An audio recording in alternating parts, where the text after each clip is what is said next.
What's up guys? Good morning! So 1 week exactly after nung ultra gravel race, napagod kami ni Doc nun eh.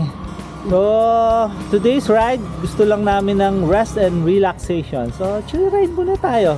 So meron tayong pupuntahan na farm. Actually nakita natin yun. Isa yun sa mga checkpoint nung ultra gravel race.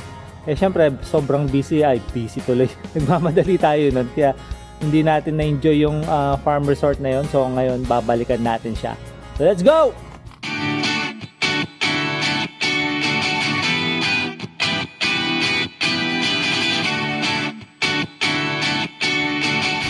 Time check, 5:26.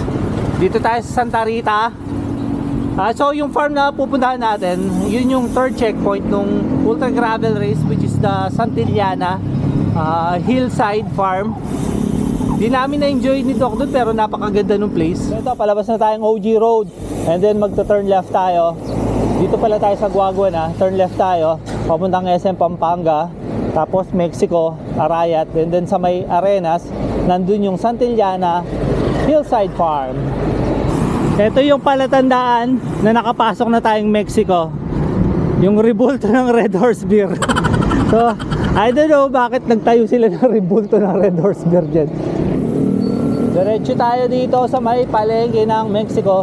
So medyo ingat lang dahil Sunday ngayon. Actually it's a Palm Sunday. Kaya medyo maraming tao. Tapos nadaanan nga natin simbahan. Like I've said, it's a Palm Sunday. Eto, may procession po ng palaspas. Barangay Bitas, Purok 2. So malapit na tayo. Look at the Mount Arayat. Ito yun, no? Ganda ng view talaga ng Mount Arayat dito. Ayan. Ayan, Santillana. Kaso sarado pa. Mag-explore muna kami ni Doc. Punta kami dun sa may likod ng farm. Tignan natin, baka may ma-discover tayo dito. May magandang view. Ewan natin. Wala. Ayun, wala ng daan. Yun lang. Ngek. Si Pina, siya yung kausap natin.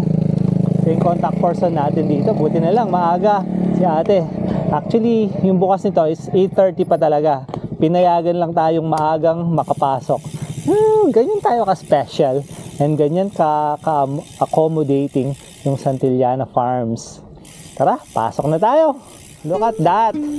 Papasok ka pa lang ng farm, ito yung bubungad sa'yo. Mount Arayat.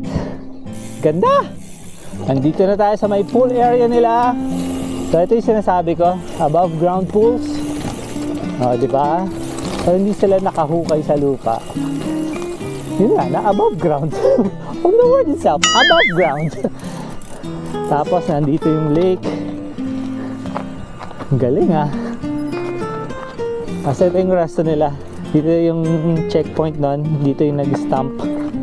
So dito meron silang mga camp decks. Ayan. Pwede kayong put ng camps dyan, camps ng mga tents nyo.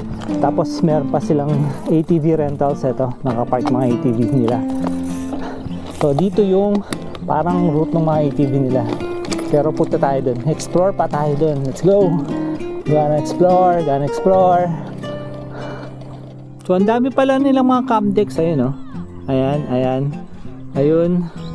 I'm not sure kung meron silang sariling tents na pwede mong i-rent or you have to bring your own tents. Mamaya tanungin natin. Tapos ito nga yung resto nila. Tapos parang meron pa silang ginagawang mga palaisdaan dito. Ayan, oh. Ganda rito. Ang laki ng lugar, ang laki. Si Doc as usual, busy naman photo op. Ako din ba? Narinig ako. So syempre, swimming na tayo. Yun naman talaga pinunta natin dito. Ayan. Nagubad na kami ni Doc. Kami mag-skinny dip. Palabasin tayo dito. Tapos sarap oh. Nakaupo ka dun habang nag-ice coffee. Yeah. Come on. Let's test the waters. Sarap, lamig. Sarap. Woo! Nakakamiss yung naglulublog tayo. Dumating na yung ating iced coffee. Sarap ng feeling ng ganito, no? Yung nagkakape habang nagsiswim. Nasa outdoor ka, ini-enjoy mo yung nature. Sarap ng feeling. Kaso may 50 kilometers pa tayo pabalik. Ganon? Tsaka na natin isipin yun. Let's just enjoy the moment. So ito pala yung mga cabins nila. Ayan, o. Ayan, o. Katabi lang ng pool. Tapos tuntua ka, no? Enjoy ka eh. So pwede kayong magstay dyan kung ayaw yung mag-camp or mag-tent. Ayan, may mga cabin sila. Pero parang kung ako yung tatanungin niya, parang mas maganda kung magka-camp kayo, mag-tent kayo, para talagang ma-feel nyo na nasa outdoor kayo and mas closer kayo sa nature. Thank you Santillana Hillside Farm. Tapos na tayong mag-dip, pero meron pa tayong pupuntahan. Pero dito very recommended siya kung gusto niyo mag-family bonding ganyan, or talagang mag-relax, nature tripping. Very perfect yung lugar na to. So again, tignan nyo lang yung FB page nila, Santillana Hillside Farm. Meron pa tayong isang pupuntahan, which is the Chateau Co. Nasa vicinity lang yan, dito rin sa Arayat.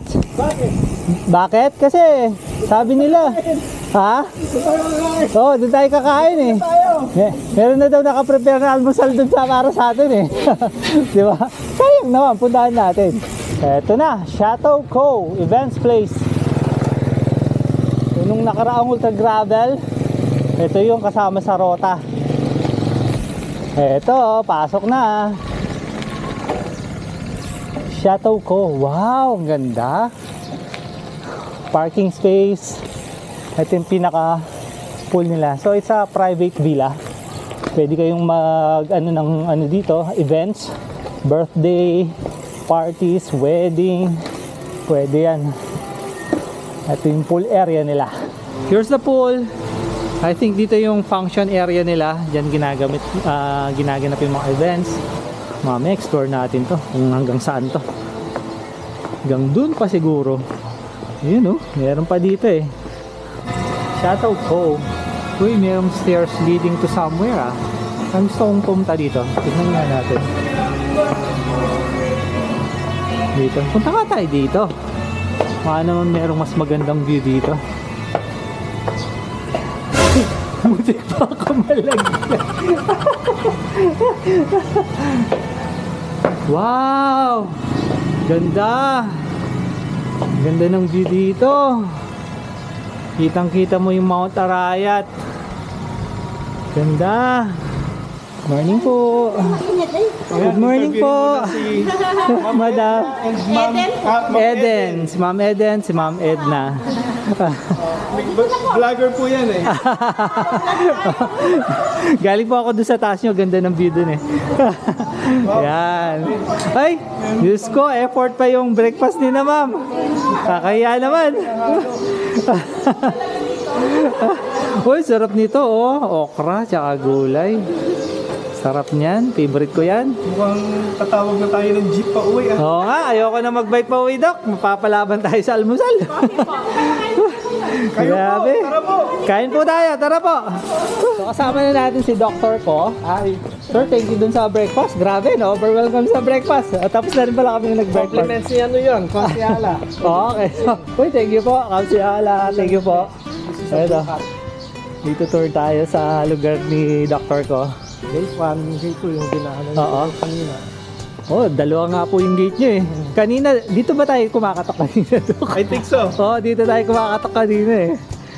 Nakuha namin yung place. Hindi naman kami nagtatayo nito eh. It was already Okay. nagtataas ng lasa bangko, natago. Parang na-acquire nyo lang po. Nakuha nyo sa company nakuha nyo sa bangko. Sarap dito oh. Yung COVID dito ako Ay, hindi ka naman po mainit dito. gardening. Oo. Mag-garden ka lang dito tuwing umaga ah. Okay na yung oras mo. Yung mga bricks. Bricks, okay. Hindi na pumalik. Oo, para mas maganda yung yung entrance. Dito tayo sa view deck. Second view. Yun. From mainit doon eh. Yeah, right. Pakita ko lang ngayon, may view deck doon na yun. Kaso mainit. So, dito tayo, kung saan tayo nanggaling kanina. Kanina daw ako makita ko dito. Buti ka ako malaglag. Buti na lang nakahawak ako. Oh, di ba? Oh, imagine mo, Doc, every morning nagkakape ka dito, oh, di ba? Oh, tapos ganyan yung view nakita mo. Hahaba talaga yung buhay mo. Oh, dito naman tayo. Ito daw yung mga isa sa mga kwarto na saan nag-stay yung mga nag-overnight. Oo nga. So ito, pasok tayo. Ganda, ha? Careful. Marami pa kong rooms, no? Uy, ang ganda. Ang cute. Tapos ano lang, mattresses lang. Parang yung style niya, yung parang attic room. Oo, carpet eh. Okay na po, Dok. Kasi mga mattresses. Oo po, ayun. Pasok tayo, pasok. So, 1, 2, 3. Ayun, no? Mga 8 to 10. Oo. Ganda. Oo nga, barkada nga. Uy, main suite. Oo, sarap. Sarap magano dito, ah. Honeymoon. Honeymoon. Sarap po. Di ba? Ganda. Tingnan natin yung ayun, no? Cabinet.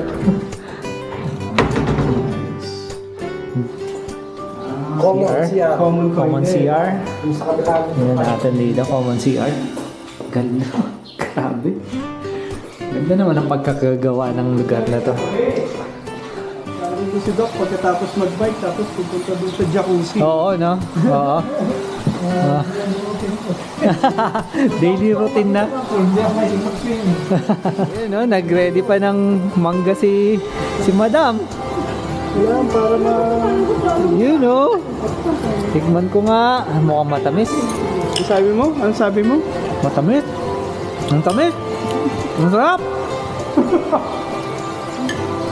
Ang sarap. Kahit walang bagoong, pwede. Yan! Doc, thank you ha. Madam, thank you mo. Nabigla kami doon sa breakfast natin. Nandaan nyo, hindi namin expect na ganun karami. Daan-daan lang. Mangga, oh, Doc. Nag-take out ka pa, ha? Oo, sobrang sarap ng mangga. Kahit walang bagong, walang asin, ang sarap. Again, shoutout ko. Dito lang yan sa may Arayat. Meron silang FB page. Check nyo para kung meron kayong mga inquiries, gusto nyo mag-preserve. Doc, thank you again, ha? Nag-enjoy po ako dun sa conversation natin. Ma'am, thank you po. Paulitin ko, balik natin. Salamat po na marami. Babalik tayo. Huwag na tayo mag-bike dito, Doc. Salamat sa pagbisita mo lang, ha? Taga-rito ka ba? Salamat, taga-rito na ako. Tara na, uwi na tayo. Thank you, shoutout ko. Na-overwhelmed po kami. Thank you, doctor ko. Ma'am Eden, Ma'am Edith, Ma'am Edna, si Konsihala Edith, thank you po. Medyo na-overwhelmed kami dun sa hospitality nila.